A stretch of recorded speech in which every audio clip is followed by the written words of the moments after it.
ஹாய்ங்க, வாங்க அரிசி வடகை எப்படி செய்யலான்னு வாங்க பார்க்கலாம். நேற்று நைட்டே சாப்பாடாக்கி வச்சிட்டோம். ஒரு பாத்திரத்தில் சாப்பாடு நல்லா பிணைஞ்சி விட்டுக்கோங்க. அப்புறம் சீரகம், உங்களுக்கு வேணும்னா கருவேப்பிலை ஆட் பண்ணிக்கோங்க. கொஞ்சம் மிளகாத்தூள்,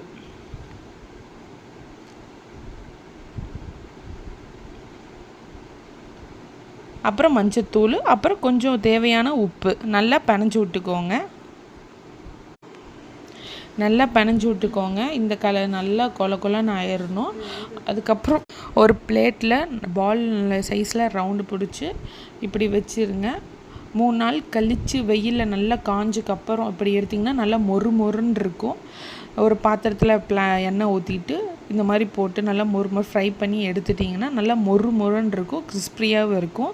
இந்த மாதிரி நீங்கள் குட்டீஸ்க்குலாம் இந்த மாதிரி கொடுத்தீங்கன்னா நல்லா சாப்பிடுவாங்க. தயிர் சாப்பாடுக்கு, சாம்பார் சாப்பாடுக்கு, ரச சாப்பாடுக்கெலாம் நீங்கள் நல்லா இது சைடிஷாக வச்சு சாப்பிட்லாம்.